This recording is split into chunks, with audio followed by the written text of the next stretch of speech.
面是这样的。我也是两个里柳树。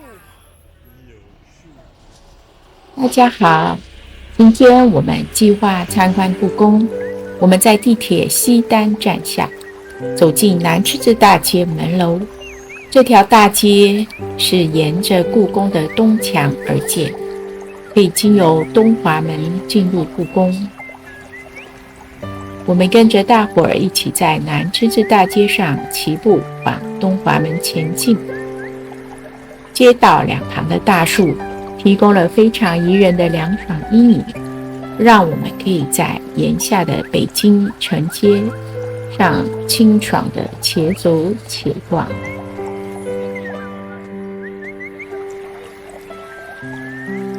为了确保这个拥有超过14亿居民的国家，游客们可以顺利参观主要旅游景点，中国政府实施了景点预约制度。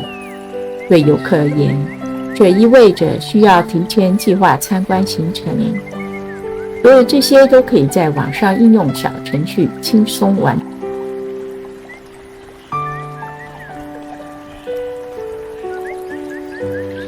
右边是黄石馆，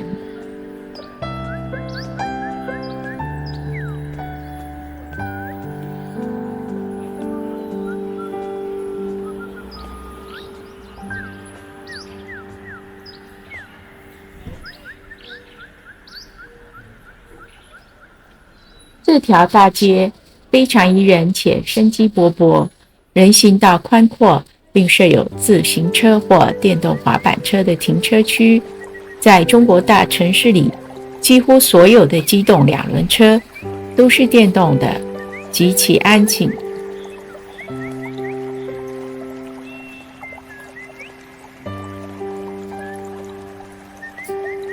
有一些国家制定了严格法律，强制佩戴符合标准的头盔，并会罚款、扣除点数。相比之下，中国政府让每个人自由决定是否在城市中骑行佩戴头盔。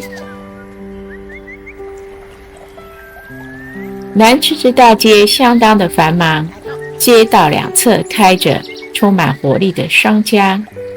这里没有大型国际品牌，把这个地方变成无趣的购物中心。可是各式各样的传统造型小店，销售腌制蔬菜、蜜糖水果、糕点或外卖饮料，当然还有一些饭馆及餐厅。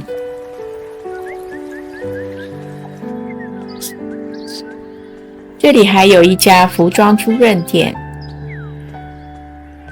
因为正如我们后面将看到的，中国人，尤其是中国年轻女性，喜欢穿着古装参观历史遗迹。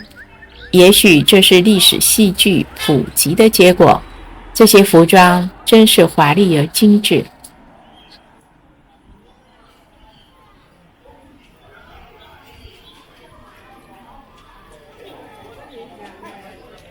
在街道两旁小巷蜿蜒的胡同，在这些古老的历史街区，仍然保留着古老的传统房屋，每一座房屋都通向他的私人内院。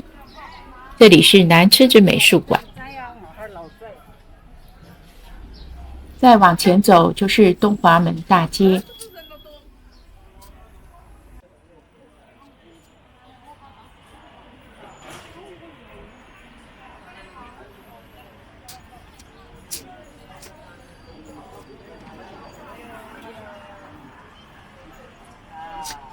这边有鸡味小吃、稻香村、北京特产。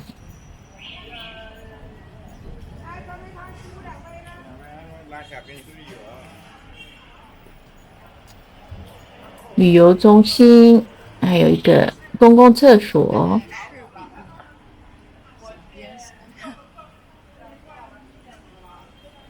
卖糖炒栗子的酱园，全聚的烤鸭。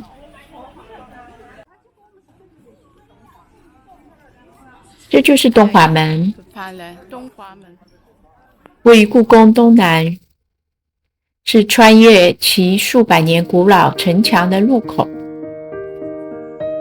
这个角楼壮丽雄伟，从那里你可以进入内院午门。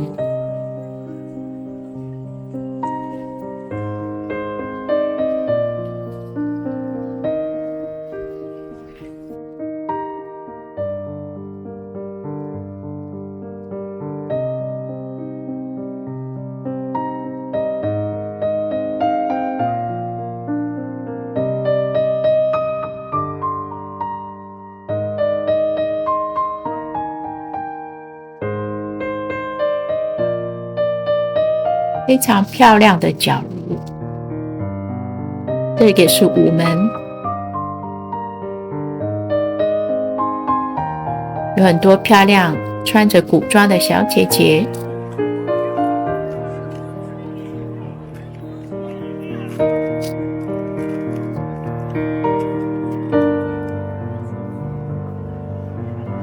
先生出了一个英文的解说小机器，在每个门的入口都可以租用，很方便，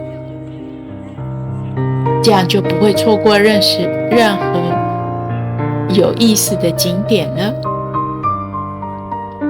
在午门的西南角，楼内正有一个茶叶历史展览，带您穿越时光，探索这种已经流传千年，成为世界共同饮品的起源。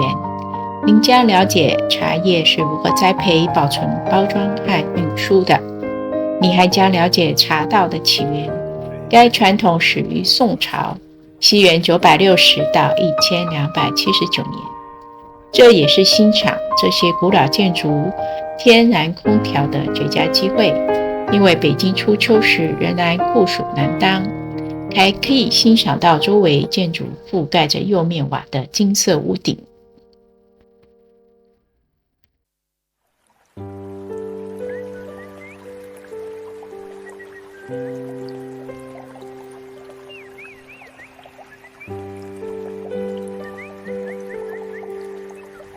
参观正要开始呢，接下来是太和殿。这座建筑壮观宏伟，众多的圆形实木梁柱支撑着由金色瓦片覆盖的屋顶，四周环绕着宏伟的铜香炉，延伸的屋檐由神话动物雕塑守护。建筑物四周还布置了大型水池，以确保随时有水灭火。在冬季，水池下面会点燃火源，防止结冰。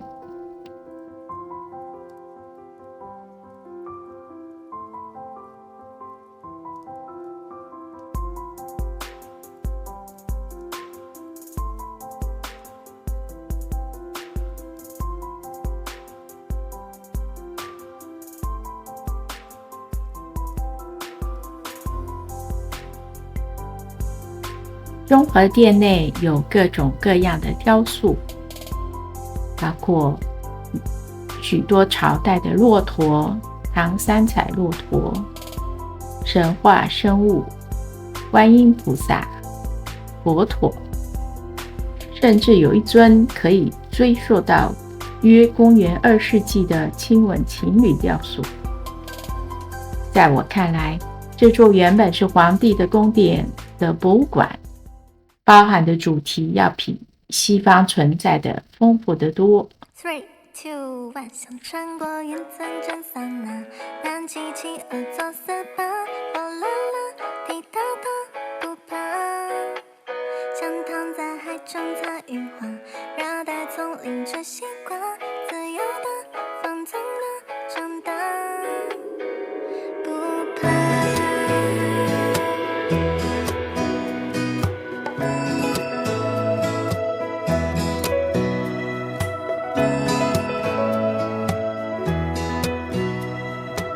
这是中和殿的外面，在城墙脚下有许多人坐着歇息呢，因为实在是太热了。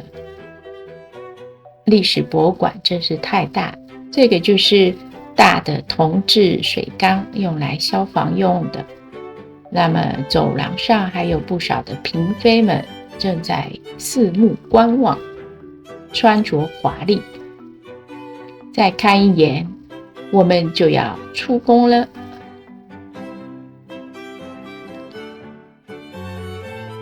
我们太累了，没有到景山去。那从往北的方向可以到钟鼓楼，那就是著名的聚宝园，可以在那里吃火锅。在这场丰富的精神盛宴之后，是时候填饱我们的胃了。这个时候没有比在距离钟楼不远的聚宝楼清真餐厅内享用传统中式火锅有更好的选择了。桌子中央的铜制锅具里面烧着火红的炭，服务员将汤水倒入围绕着炭火炉的锅子中。当锅中的汤汁煮开后，食客就可以自由地将已经整理切好的各式美味薄片牛羊肉、蔬菜、菇类放入并煮熟，沾着较量食用，天然而味美。这是来到中国必须一尝的菜品，吃得大腹便便，相当的满足。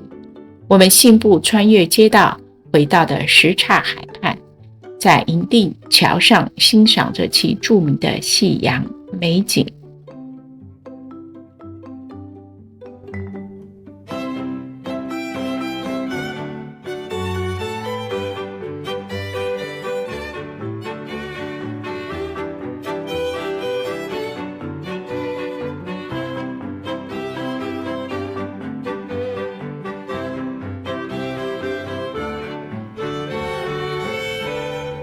20块钱一个人还是？你看有的院子里栽了很多树嘛，对不对？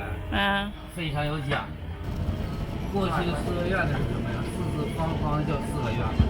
四四方方里边的家人是什么呀？他们那个穷嘛，就人们特忌讳，所以栽了很多的吉祥树，有栽枣树的、合同树的，还有石榴树的嘛。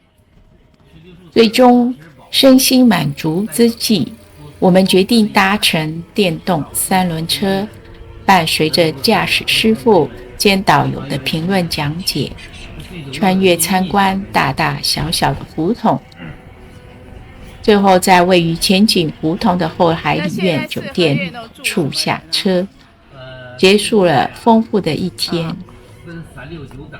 3、2、1，想穿过云层真散了，让七七二做4、8，我啦啦，滴答答，不怕。想躺在海中采樱花，热带丛林吃西瓜，自由的放纵的长大，不怕。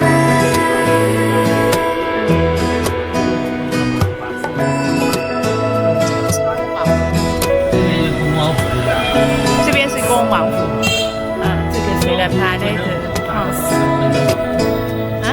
恭王府。不是恭。那好了，谢谢各位的观看，我们下次再会，拜拜。